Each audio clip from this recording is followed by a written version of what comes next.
तथ्य नहीं, कोई प्रमाण नहीं, और इसके आधार पर राजेश जोशी और गौतम मल्होत्रा को कोर्ट ने जमानत दे दी, यह कहते हुए कि शराब घोटाले में किसी भी प्रकार का कोई साक्ष्य, कोई तथ्य, कोई प्रमाण ईडी के पास नहीं है।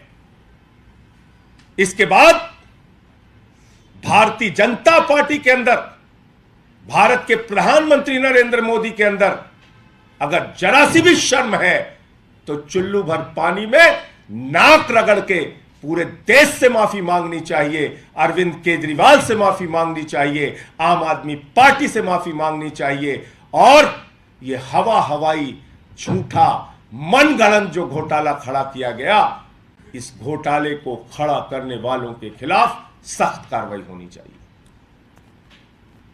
एक ऐसी जांच आप कर रहे हैं जिसका न सिर है न पांव है।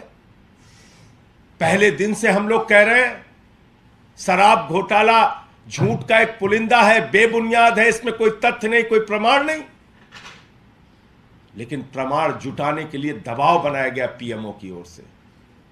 प्रमाण जुटाने के लिए जबरदस्ती ईडी पर दबाव बनाया गया प्रधानमंत्री के द्वारा, नरेंद्र मोदी के द्वारा, भारतीय जनता पार्टी के द्वारा कि अरे केजरीवाल की छवि खराब करो, कहीं से भी पकड़ो, सबको गिरफ्तार करो, आम आदमी पार्टी की छवि खराब करो, इनके नेताओं की छवि खराब करो।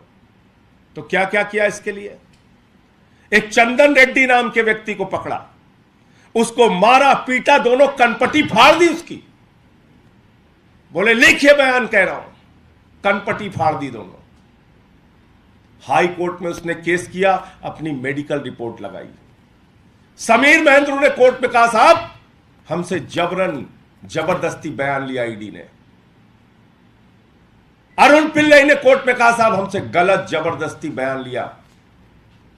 इतना ही नहीं, कितनी झूठी कहानियां, और कैसे चीखते थे, नाचते थे भाजपाई, ऐसे लगता था टीवी फाड़ के बाहर निकल जाएंगे। मनीष सिसोदिया ने 14 फोन तोड़ दिया, मनीष सिसोदिया ने 14 फोन तोड़ दिया। हमें तो डर लगता था कि भाजपाई कहीं पगला के स्क्रीन फाड़ के न बाहर निकल जाए टीवी से, इतना तेज चीखते चिल्लाते थे। मैंने सारे साक्ष्य रखे कि 14 के 14 फोन जिंदा हैं, हुजूर, चल रहे हैं। और देखिए ईडी के झूठ का पुलिंदा, 7 फोन तो ईडी और सीबीआई वालों के पास, 5 फोन तो ईडी और सीबीआई वालों के पास ही है, 4 ईडी के पास है, 1 सीबीआई के पास है, बाकी सब चल रहे हैं, सारे फोन चल रहे हैं। कह रहे 14 फोन तोड़ दिया मनीष सिसोदिया ने। ऐसे ही चीखते थे भाजपाई, चिल्लाते थे। फिर क्या कहा, संजय सिंह का नाम है चार्जशीट में, संजय सिंह का नाम है चार्जशीट में। ईडी सबको नोटिस भेजती है, मैंने खुद ईडी वालों को नोटिस भेजा मानहानि का। मैंने कहा बताओ क्या है इसकी सच्चाई। तो लिख के उन्होंने गलती मानी, बोले लिखना था राहुल सिंह, लिख दिया संजय सिंह। मैंने कहा बेईमानो, कभी नीरव मोदी की जगह नरेंद्र मोदी लिख दिया तो बड़ी मुश्किल हो जाएगी, कभी ललित मोदी की जगह नरेंद्र मोदी लिख दिया तो क्या होगा। ऐसे मत करो, इतना झूठ मत करो। मालूम है मोदी का दबाव है, मालूम है भाजपा का दबाव है, मालूम है पीएमओ कार्यालय का तुम्हारे ऊपर दबाव है, लेकिन ऐसे बदनाम करोगे किसी को भी, ऐसे हवाई झूठ बोलोगे। तो इसलिए पूरी की पूरी भारतीय जनता पार्टी को इस देश के लोगों से, आम आदमी पार्टी के एक एक कार्यकर्ता से नाक रगड़ के माफी मांगनी चाहिए। जिन लोगों ने झूठे आरोप लगाए, झूठे बयानबाजियां की, झूठे तरीके से आम आदमी पार्टी को बदनाम करने की कोशिश की, उन सबको माफी मांगनी चाहिए। और साथ ही साथ देश के प्रधानमंत्री को सार्वजनिक रूप से सामने आके इस जो साजिश के पीछे, इस गहरी साजिश के पीछे जो उनका और उनके दफ्तर का हाथ है, उनको भी माफी मांगनी चाहिए। शराब घोटाला बिना मतलब, कोई सबूत नहीं, कोई आधार नहीं। अरे भाई, जिस राजेश जोशी के नाम पे तुमने कहा कि 30 करोड़ रुपए इसको रिश्वत दी गई और इसने गोवा के चुनाव में लगाया, कोर्ट में एक साक्ष्य, एक सबूत ईडी नहीं प्रस्तुत कर पाई। गौतम मल्होत्रा के खिलाफ जो आरोप लगे, एक साक्ष्य और सबूत प्रस्तुत नहीं कर पाई। इसका मतलब क्या है? किसी को भी चौराहे से पकड़ो, 4 तमाचे मारो, किसी को कहो तेरी बेटी कॉलेज कैसे जाएगी हम देखेंगे, किसी को कहो तेरे बुजुर्ग मां बाप की हम ऐसी तैसी कर देंगे, किसी को कहो तेरा हम व्यापार चौपट कर देंगे, और उससे कुछ भी बयान लिखवा लो। कोई सच्चाई नहीं, कोई प्रमाण नहीं। तो इसलिए भारतीय जनता पार्टी का यह काला चेहरा, भारतीय जनता पार्टी की यह गहरी साजिश 6 मई को माननीय कोर्ट के आदेश के बाद पूरे देश के सामने आ गई है। और यह सच भी पूरे देश के सामने आ गया है कि अरविंद केजरीवाल एक कट्टर ईमानदार नेता है, आम आदमी पार्टी एक कट्टर ईमानदार पार्टी है, और इसके किसी भी व्यक्ति को बदनाम करने में, झूठे आरोप लगाने में, चाहे मोदी जी हो, चाहे भारतीय जनता पार्टी हो, चाहे पूरी की पूरी इनका तंत्र हो, कोई भी सफल नहीं होगा। ईडी हो, सीबीआई हो, कोई भी सफल नहीं होगा, क्योंकि झूठ झूठ होता है, सच सच होता है। जय हिंद, सत्यमेव जयते। और ये सब कुछ इसलिए हुआ कि एक कहावत है हमारे यहां कि सावन के अंधे को सब कुछ हरा हरा नजर आता है। सुनी होगी ये कहावत आपने।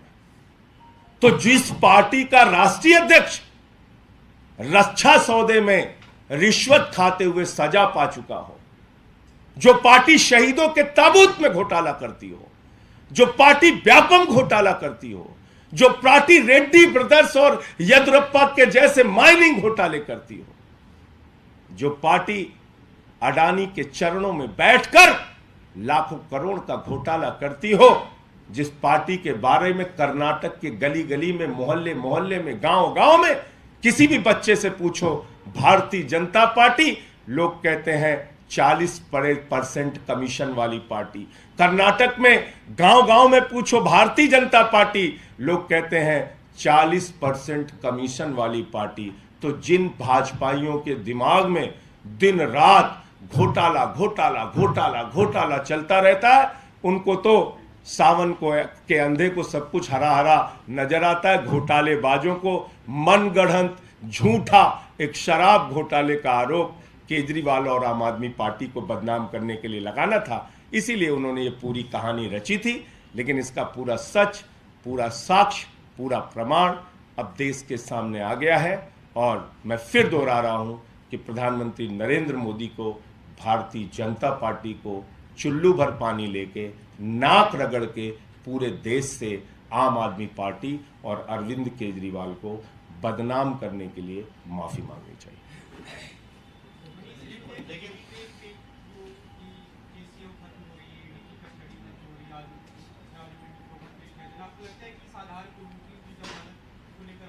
मैं समझता हूं कि ये जो आदेश है 6 मई का कोर्ट का आदेश, ये निश्चित रूप से आने वाले केस में भी इसकी सच्चाई माननीय जो हमारे अधिवक्तागण हैं वो रखेंगे और निश्चित रूप से न्यायालय इसका संज्ञान लेगा। विपक्ष खासकर भाजपा ये कह रही है कि क्यों फिर मनीष सिसोदिया की जमानत नहीं हुई और उनकी जमानत को लेकर अलग अलग जो पूरा कहा गया है उनके भी कोर्ट। अब फिर मैं उन्हीं चीजों को दोहराऊंगा तो आपको अच्छा नहीं लगेगा। मैं तो कह रहा हूं कि भाजपाई कल से क्यों गाना गा रहे हैं कि कहते हैं मुझको हवा हवाई। कहां गए? जो पूरे के पूरे आरोप कोर्ट में ध्वस्त हो गए, एक सबूत, एक प्रमाण नहीं मिला, तो अब मुंह जिलाने के लिए खिसियानी बिल्ली खंबा नोचे टाइप भाजपा कुछ भी बोलती रहे। कहा था ना चीख के, 14 फोन तोड़ दिए मनीष सिसोदिया ने, मैंने सारे साक्ष्य रखे। तो भाजपाइयों को माफी नहीं मांगनी चाहिए इसके लिए? कहा गोवा के चुनाव में पैसे लगे, कोई सबूत नहीं मिला, तो इसके लिए भाजपाइयों को माफी मांगनी चाहिए। जितने झूठ उन्होंने मेरे खिलाफ बोला, खुद ईडी ने कह दिया गलती हो गई, गलती से नाम लिख दिया। तो इसलिए मैं कहता हूं गंदी राजनीति करो, इतनी घटिया। अब दिक्कत क्या है कि गुजरात में शराब घोटाला होता है, उत्तर प्रदेश में शराब घोटाला होता है, नकली शराब पी के लोग मर जाते हैं, यही सब करते हैं भाजपाई, तो उनको यही लगा होगा कि आम आदमी पार्टी पे एक मनगढ़ंत हवा हवाई ख्याली पुलाव घोटाला बनाओ, तो बना दिया उन्होंने ख्याली पुलाव घोटाला। बहुत बहुत विपक्षी एकता को लेकर के है, कांग्रेस का केंद्रीय नेतृत्व आपके साथ दिख रहा है, लेकिन अजय माकन हो या फिर अनिल चौधरी वो लगातार हमला कर रहे हैं और नए नए आरोप लगा रहे हैं, और उनका एक एनालिसिस भी है कि कर्नाटक में आप 7 से 8 सीटों पर उनको नुकसान पहुंचा रहे हैं। देखिए, ऐसा है कि कर्नाटक में हम अपना चुनाव लड़ रहे हैं और पार्टी का संगठन वहाँ पर कर्नाटक के अंदर हमारे नेताओं ने, केंद्रीय नेतृत्व ने मिलकर निर्णय लिया, वहाँ पे चुनाव लड़ रहे हैं। किसी भी पार्टी को, हम राष्ट्रीय दल हैं, हम कहीं भी चुनाव लड़ेंगे। कांग्रेस कंफ्यूज है कि आपको सपोर्ट करे ना करे? देखो, ऐसा है कि ये तो कांग्रेसियों से आप पूछिए, और जो लोग बयान दे रहे हैं वो अपने राष्ट्रीय अध्यक्ष के ही बयान से सहमत नहीं है।